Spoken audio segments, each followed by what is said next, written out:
Hello, soon to be chartered accountants. Hope you all are doing absolutely amazing. So, guys, first of all, heartiest congratulations to you for qualifying CA Foundation. CA का एक पड़ाव तुम्हारा already निकल गया. अब CA inter के पड़ाव को पार करने की हमारी बारी. एंड दोस्त, ट्रस्ट मी, तुम्हारा फाउंडेशन रिजल्ट कितना भी खराब क्यों ना रहा हो, भूल जाओ उसको. क्योंकि दोस्त, इर्रेस्पेक्टिव ऑफ दैट, तुम CA इंटर के अंदर फोड़ सकते हो, रैंक लेके आ सकते हो, irrespective of your foundation result.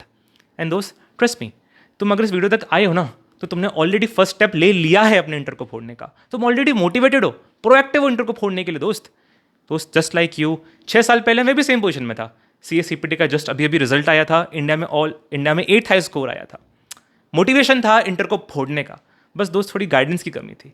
Single group देना चाहिए, बोथ ग्रुप देना चाहिए, प्रिपरेशन किससे स्टार्ट करनी चाहिए, सब्जेक्ट वाइज क्या स्ट्रेटजीज फॉलो करनी चाहिए रैंक लेके आने के लिए. दोस्त, इस वजह से मैंने प्रिपरेशन तो पूरी करी, पूरी जान लगा दी, बस रैंक 5-6 मार्क्स से मिस हो गई.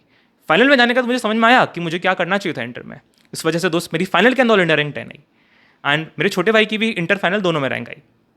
दोस्त, to help you convert your motivation into execution, I am making this video in which we are gonna discuss each and everything that you need to know to kick start your CA inter preparations. ठीक है दोस्त, इस video में दोस्त हम discuss करने वाले हैं फॉलोइंग टॉपिक्स. पहले हम डिस्कस करेंगे कि इंटर का एग्जाम स्ट्रक्चर कैसा है. दूसरा दोस्त, मैं डिस्कस करेंगे कि मैं क्यों कह रहा हूं कि फाउंडेशन रिजल्ट के बावजूद तुम्हारे इंटर में रैंक आ सकती है एंड तुम्हें क्यों रैंक टारगेट करनी चाहिए, क्या फायदे हैं रैंक के. देन दोस्त, we will discuss the hot topic, single group देना चाहिए या बोथ ग्रुप देना चाहिए. देन दोस्त, वी विल डिस्कस कि तुम्हारा अगले 10 महीने का क्या ब्रीफ स्टडी रोड मैप होना चाहिए, क्या क्या ऑर्डर सब्जेक्ट्स का फॉलो करना चाहिए, ग्रुप 1 ग्रुप 2 किससे प्रिपरेशन स्टार्ट करनी है.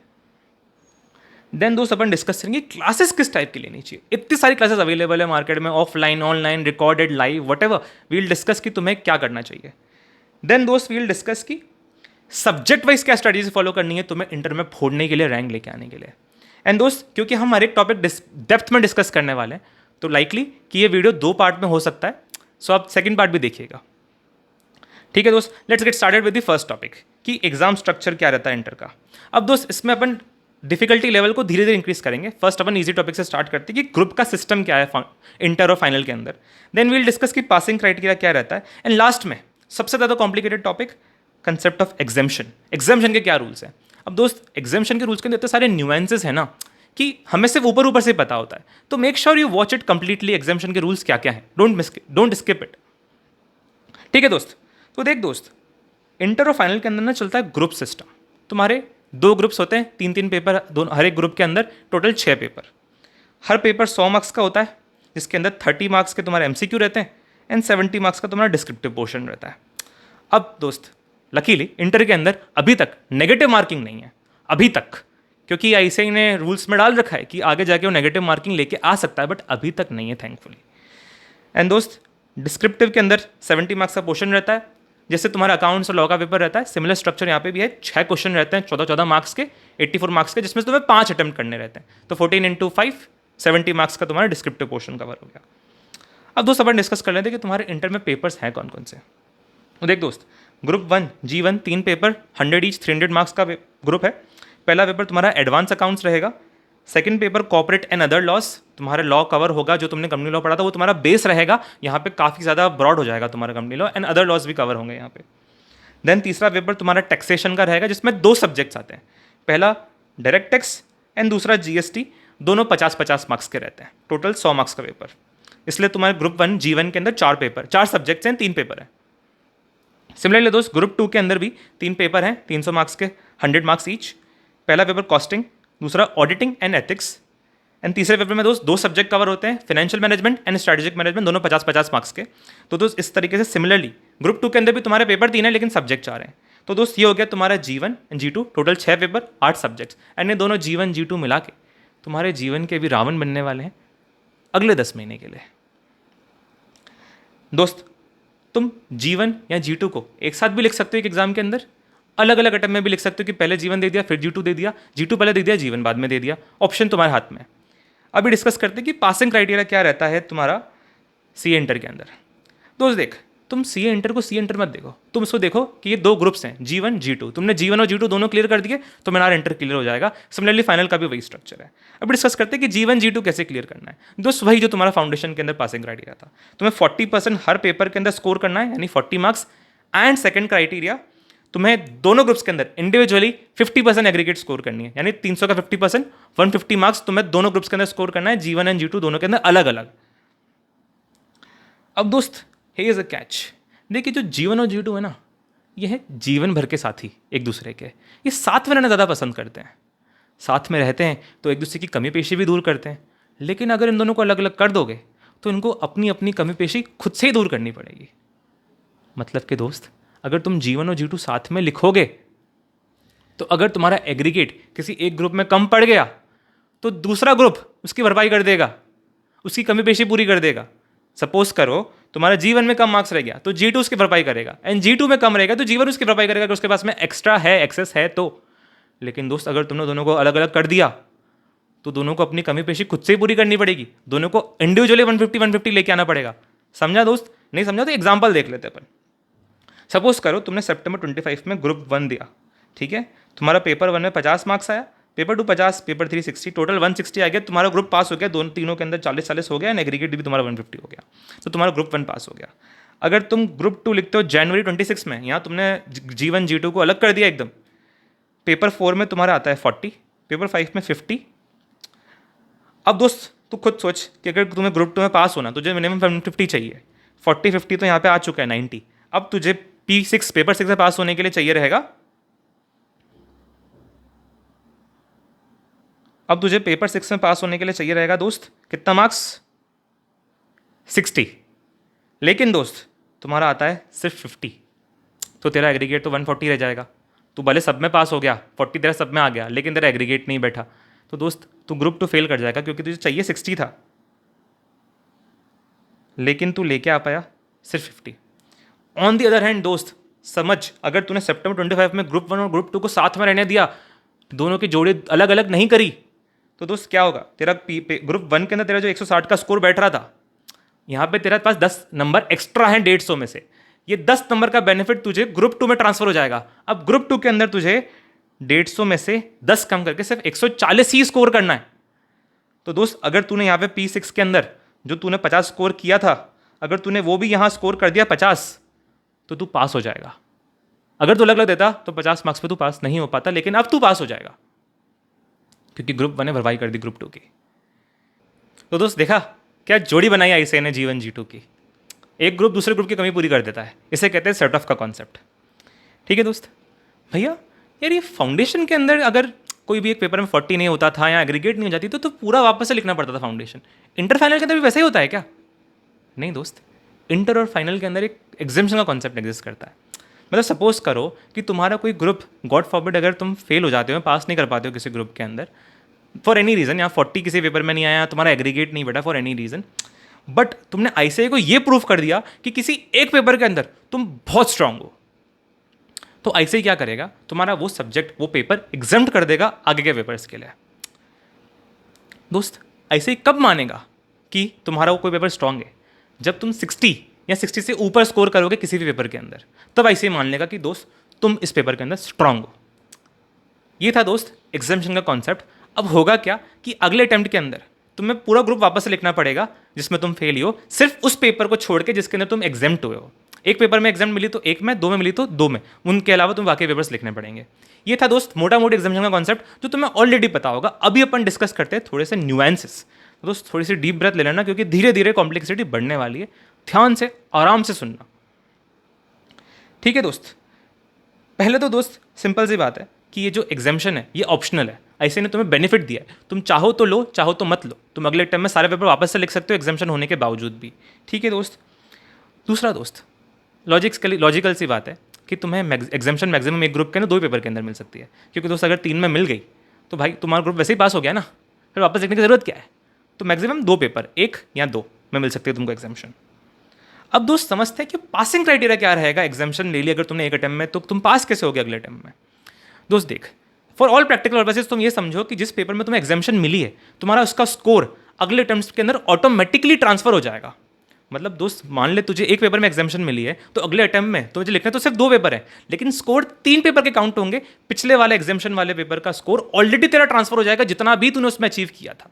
एंड अब सारे पेपर मिलाने के बाद 3 पेपर का जो स्कोर बनेगा एग्जाम्शन वाला इंक्लूडेड करके, उसके अंदर तुझे वही वाला क्राइटेरिया फॉलो करना पड़ेगा जो पहले अपन ने डिस्कस किया था, 40% in each and 50% in aggregate. ठीक है दोस्त, समझ में आ गया? अगर थोड़ा यहाँ पे क्लैरिटी चाहिए हो तो अपन एग्जांपल देख सकते हैं कि पासिंग क्राइटेरिया क्या है। लेट्स से सपोज दोस्त तेरा ग्रुप 1 तूने सितंबर 25 में अपीयर करा, तेरा पेपर 1 के अंदर एग्जाम्शन आ गया 65, लेकिन P2 में तेरा सिर्फ 35 ही आया, तू 40 स्कोर नहीं कर पाया, तेरी एग्रीगेट फिर भी बन गई 152, लेकिन सिर्फ पेपर 2 की वजह से तेरा ग्रुप मिस हो गया। अब दोस्त तू ग्रुप फेल हो चुका है, तो तुझे अगले टाइम में रिपीट करना पड़ेगा ये ग्रुप। लेकिन क्योंकि तेरे पास P1 में 65 है, तूने प्रूफ कर दिया ICI को कि तू उस पेपर में स्ट्रांग है, तो ऐसे तुझे ऑप्शन देता है कि तू उसको अगली बार मत लिख। तूने अगर एग्जाम्शन ले लिया तुझे अगली बार नहीं लिखना पड़ेगा। तेरा ये score as it is, let's say January 26 में अगर तू वापस से रिपीट करता है ग्रुप 1, तो तुझे एज इट इज ट्रांसफर हो जाएगा ऊपर से 65 का। अब दोस्त समझ तुझे कितना स्कोर करना पड़ेगा बाकी पेपर्स के अंदर। 150 का हमें एग्रीगेट चाहिए, 65 हमारा वैसे ट्रांसफर हो रहा है, तो दोस्त हमें बाकी 2 पेपर के अंदर इन टोटल 85 मार्क्स अचीव करने हैं। तो दोस्त मान ले अगर हमने P2 में 40 स्कोर कर लिया तो मिनिमम 40 भी हमारा इसके अंदर मीट हो गया, और P3 के अंदर हमने 55 भी लेके आ गए, तो हमारा टोटल 85 मैच करके हम बल्कि 95 लेके आ चुके हैं, हमारा एग्रीगेट 160 हो चुका है, हम पास हो गए। लेट्स से दोस्त अगर तेरा P5 के अंदर अगर तू 45 भी लेके आता तो भी तू पास हो जाता। अब दोस्त समझ, ये हमने डिस्कस कर लिया कि पासिंग क्राइटेरिया क्या होता है। अभी दोस्त समझ कि यहाँ पे ICI ने तुम्हारे ऊपर एक बाउंडेशन लगाया है कि जो तुम्हें एग्जाम्शन का बेनिफिट मिल रहा है ना, ये तुम्हें सिर्फ अगले 3 अटेम्प्ट के लिए मिलने वाला है। उसके बाद तुम्हारी एग्जाम्शन का बेनिफिट तुम्हें नहीं मिलेगा, उसके बाद तुम्हें ये पेपर वापस से लिखना पड़ेगा। अगर तुमने 3 अटेम्प्ट के अंदर वो ग्रुप वापस से क्लियर नहीं किया ना दोस्त, तो तुम्हें चौथे अटेम्प्ट के अंदर एग्जाम्शन वाला पेपर वापस से लिखना पड़ेगा बाकी पेपर्स के साथ। तो सिर्फ 3 अटेम्प्ट। भैया मेरे को एक मस्त सी ट्रिक सूझी है, मैं एक काम करता हूँ, पहले अटेम्प्ट के अंदर पेपर 1 स्ट्रॉन्ग कर लेता हूँ, उसके अंदर एग्जाम्शन लेके आऊँगा। फिर दूसरे अटेम्प्ट में मेरे को 2 पेपर लिखने पड़ेंगे, उसके अंदर पेपर 2 स्ट्रॉन्ग कर लूँगा, उसमें एग्जाम्शन लेके आ जाऊँगा। फिर तीसरे में तो मेरे पास सिर्फ एक ही पेपर बचेगा, उसको तो मैं पास कर ही जाऊँगा। दोस्त ट्रिक तो बहुत अच्छी है, दिमाग तो पूरा लगाया है, बस ICI ने तुमसे पहले लगा लिया है। क्योंकि दोस्त ICI ने ये रूल बना के रखा है कि भाई तुम्हें एग्जाम्शन का बेनिफिट सिर्फ तब मिलेगा, तुम्हें एग्जाम्शन किसी अटेम्प्ट में सिर्फ तभी मिल सकती है जब तुमने सारे पेपर एक ग्रुप के एक साथ लिखे हों। मतलब दोस्त फ़र्क इस बात से नहीं पड़ता कि तू कौन से अटेम्प्ट लिख रहा है, बट जिस भी अटेम्प्ट में तूने सारे पेपर एक ग्रुप के तीनों एक साथ लिखे हैं, उसी अटेम्प्ट में तेरे पास जितनी एग्जाम्शन मिलेगी वही तेरी आगे कंटिन्यू होगी। एक में मिलती है तो एक, 2 में मिलती है तो 2, तुझे उनका बेनिफिट आगे मिलेगा। अगर तुझे उसके बाद वापस से एग्जाम्शन चाहिए किसी दूसरे पेपर के अंदर, तो तुझे पिछली वाली एग्जाम्शन छोड़ के सारे पेपर वापस से लिखने पड़ेंगे ताकि तू अब और पेपर के अंदर एग्जाम्शन लेके आ सके। ठीक है दोस्त, तो ट्रिक अच्छी थी, लेकिन ICI तुमसे पहले खेल गया यार। अब दोस्त सोरे और न्यूएंसेस डिस्कस करते हैं, थोड़ा और कॉम्प्लिकेसी के अंदर जाते हैं। भैया ये 3 अटेम्प्ट के बाद में भी अगर एग्जाम्शन कंटिन्यू करना हो तो कुछ कर सकते हैं क्या उसका अपन? दोस्त कर सकते हैं। ICI ने तुम्हें ऑप्शन दिया है कि तीसरे अटेम्प्ट के बाद अगर चौथे अटेम्प्ट में वो तुम्हें एक ऑप्शन देता है कि तुम अपने सारे एग्जाम्शंस को परमानेंट बना दो। लेकिन दोस्त ये ऑप्शन तुम्हें सारे एग्जाम्शंस के लिए एक ग्रुप के अंदर जो भी हैं उनके लिए एक साथ एक्सरसाइज करना पड़ेगा। मतलब दोस्त अगर तुम्हारे पास 2 एग्जाम्शन है तो तुम दोनों को साथ में परमानेंट कर सकते हो, या फिर तुम दोनों को लैप्स कर सकते हो। ऐसा नहीं कर सकते कि एक परमानेंट बना ली एक लैप्स कर ली। लेकिन भैया कोई ऐसा क्यों ही करना चाहेगा, कोई क्यों ही अपनी एक एग्जाम्शन लूज करना चाहेगा, क्या ही फर्क पड़ जाएगा उससे? दोस्त समझ, ICI ने ये रूल निकाला है, इतना डेंजरस है कि अगर तुमने एग्जाम्शन परमानेंट बना ली, कोई भी एग्जाम्शन परमानेंट बना ली, तो तुम्हें उस ग्रुप के बाकी पेपर पास करने के लिए अब 40 की जगह 50 स्कोर करना पड़ेगा। अब दोस्त क्योंकि तुम्हारे जो एग्जाम्शन वाला पेपर था उसमें ऑलरेडी 60+ था, ठीक है, और ये पेपर के अंदर तुम्हें वैसे 50 स्कोर करना है, तो अब जो 50% एग्रीगेट वाला क्राइटेरिया था वो तुम्हारे लिए रेलेवेंट है ही नहीं। अभी तुम्हें सिर्फ 50 तुमने लेके आ गए बाकी पेपरों के अंदर, तो तुम्हारा पास हो जाओगे तुम इस ग्रुप के अंदर। लेकिन दोस्त इससे भी ज़्यादा डेंजरस रूल ये है जो तुम्हारे इस ग्रुप को नहीं दूसरे ग्रुप को अफेक्ट करेगा।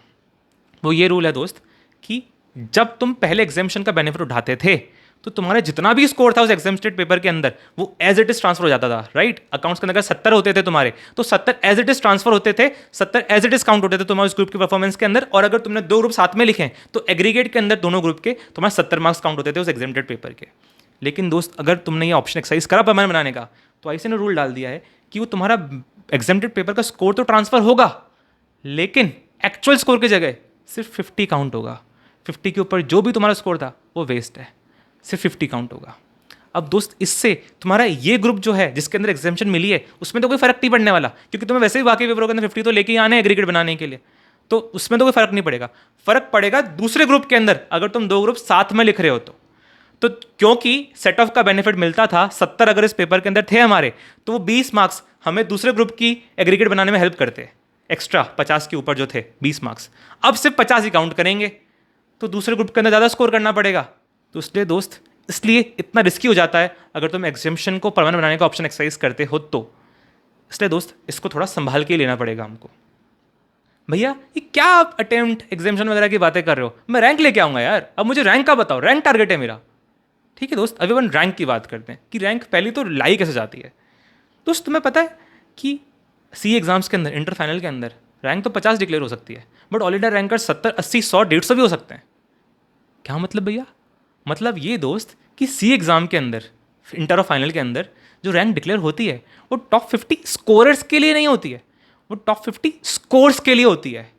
समझा मतलब दोस्त ये कि जो इंटर के अंदर टॉप 50 स्कोर्स हैं उनके ऊपर जितने भी लोग हैं वो सारे रैंक लेके आएंगे, वो सारे रैंकर्स कहलाएंगे। मतलब दोस्त अगर ऑल इंडिया रैंक 1 550 पे आती है ना, 550 अगर हाईएस्ट स्कोर है और वो 3 लोगों का भी है 550, तो तीनों के तीनों ऑल इंडिया रैंकर 1 कहलाएंगे। एंड मजे की बात ये, उसके बाद जैसे स्कूल में होता था कि एक रैंक पे 2-3 लोग आ गए तो आगे के 2-3 रैंक स्किप कर देते थे, यहाँ वैसा नहीं होता। 550 पे अगर 3 लोग रैंकर हैं, AR1 है, तो उसके बाद 549 के ऊपर 3 AR2 फिर से हो सकते हैं, उसके बाद AR3 भी 3-4 हो सकते हैं। एंड मजे की बात ये कि 50 ऑल इंडिया रैंक जो डिक्लेयर होती हैं उनके ऊपर हर टाइम में 70-80 लोग मिनिमम होते ही हैं। लेकिन दोस्त मजे की बात ये कि रैंक लाने के लिए हमें 2 कंडीशन मीट करनी पड़ेगी।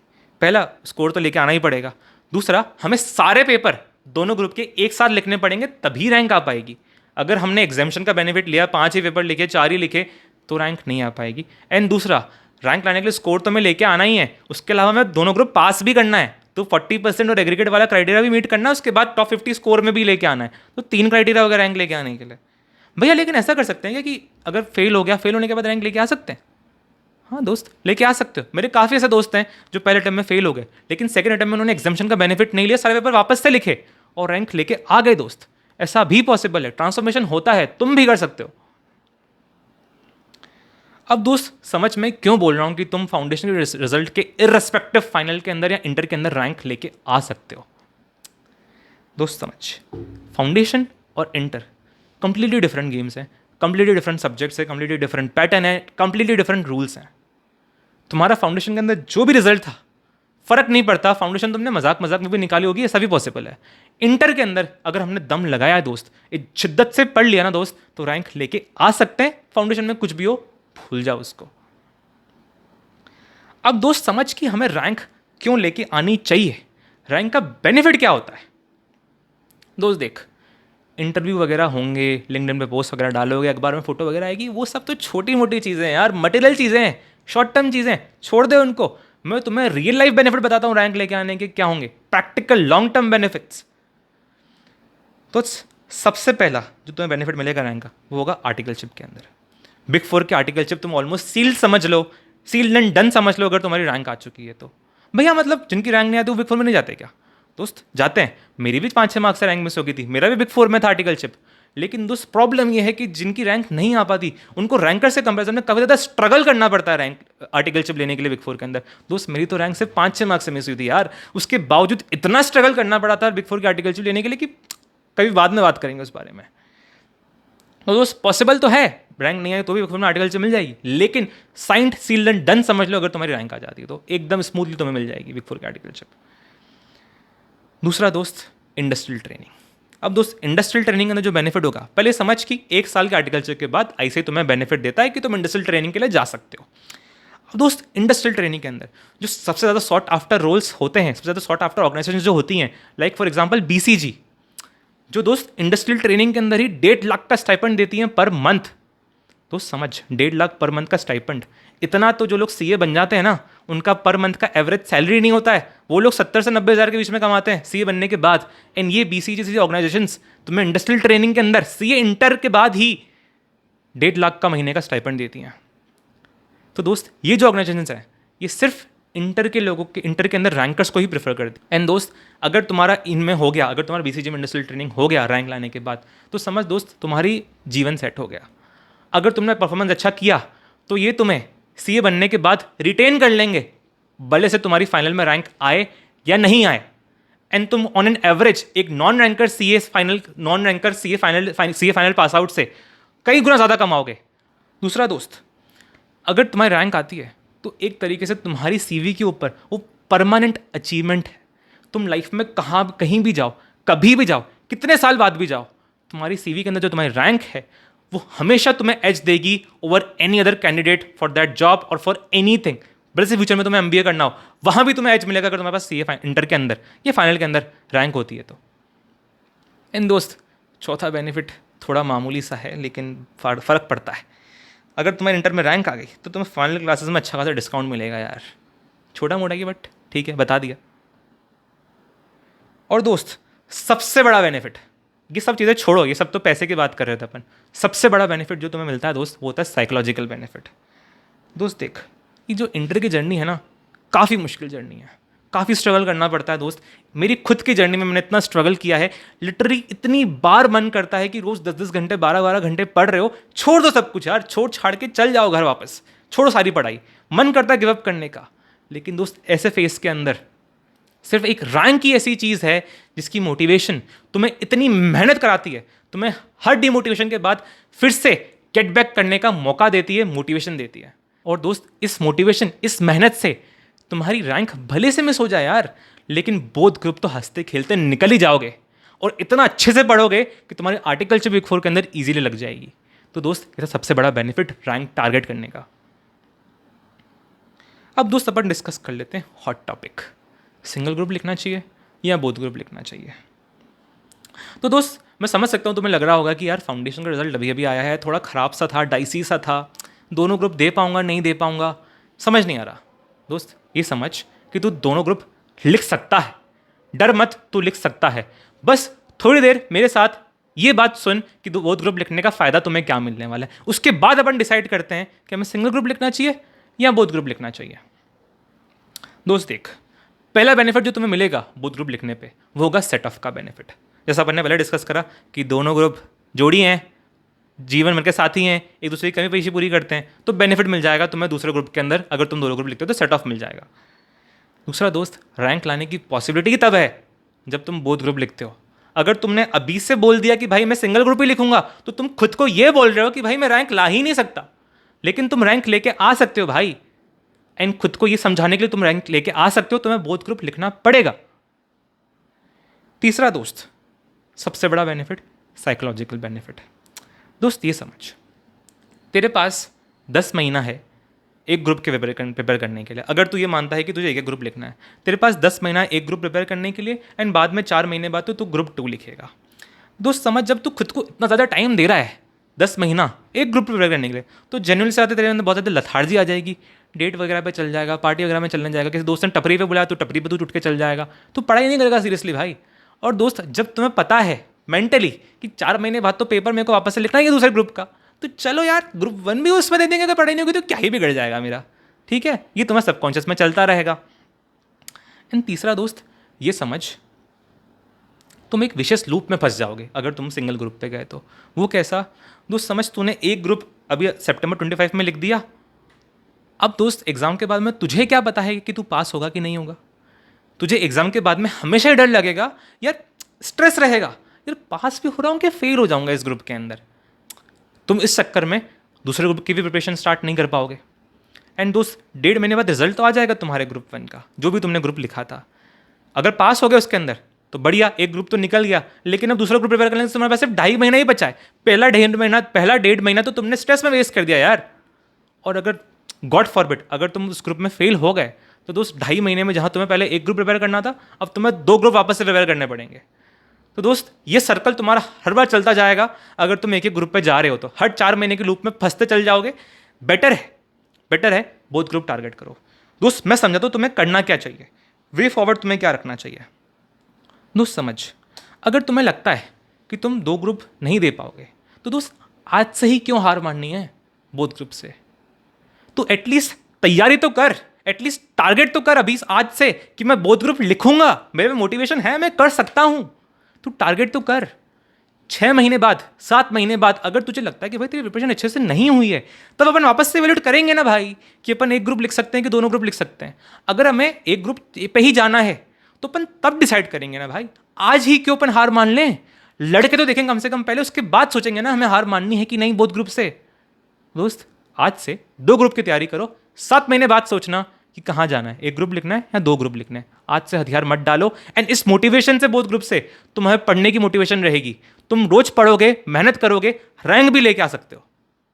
तो दोस्त इस मोटिवेशन के साथ कि हम दोनों ग्रुप फोड़ेंगे, हम अभी डिस्कस कर लेते हैं कि तुम्हारे अगले 10 महीने का एक ब्रीफ रोड मैप क्या होना चाहिए, कौन सा ग्रुप तुम्हें पहले उठाना चाहिए, सब्जेक्ट्स का ऑर्डर क्या होना चाहिए।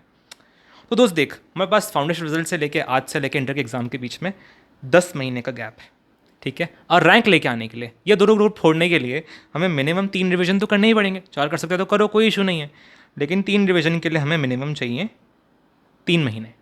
10 - 3 7 महीने। अब 7 महीने के अंदर हमें क्लासेस खत्म करनी है। लेकिन दोस्त ऐसा तो होने नहीं वाला कि तुम 7 महीना रोज के रोज पढ़ोगे, डेट पे भी जाओगे, दोस्त के बुलाने में टपरी पे भी जाओगे, IPL के मैचेस भी तो देखने हैं अपने को, माही भाई विराट भाई को सपोर्ट भी तो करना है। तो दोस्त ऐसे केस के अंदर पढ़ाई तो करेंगे नहीं, कभी कभी हमारी तबीयत भी ख़राब हो जाएगी, संडे को सोने का मन करेगा लंबा। तो दोस्त हम लेके चलेंगे 1 महीने का बफर, और हमें टारगेट करेंगे कि हम 6 महीने के अंदर क्लासेस खत्म कर सकें। 6 महीने में टारगेट खत्म करेंगे, तब जाके 7 महीने में क्लासेस खत्म होंगी। मतलब हमें 180 डेज का टारगेट लेके चलना है क्लासेस खत्म करने के लिए। तुम्हारा प्रॉपर रोड मैप क्या होना चाहिए, सब्जेक्ट कौन से करने चाहिए, प्रॉपर गाइडलाइंस क्या होगी, वो अपन अगले टॉपिक में डिस्कस करेंगे, 6ठे टॉपिक में। ये ब्रीफ रोड मैप है। दोस्त अभी अपन डिस्कस कर लेते हैं कि तुम्हें कौन सा ग्रुप पहले उठाना चाहिए, और ये डिसाइड करने के लिए अपन कुछ फैक्टर्स डिस्कस कर लेते हैं, ठीक है। उसके बाद अपन डिसाइड करेंगे हमें कौन सा ग्रुप पहले करना चाहिए। दोस्त जितनी मैंने रिसर्च करी है तुम्हारी इंटर की, ग्रुप 1 के तुम्हारे जो क्लासेस हैं वो 790 आवर्स के आसपास की हैं, एंड ग्रुप 2 की क्लासेस 560 आवर्स के आसपास की हैं। तो ग्रुप 1 बड़ा है देन ग्रुप 2, इनफैक्ट ग्रुप 1 हाथी है।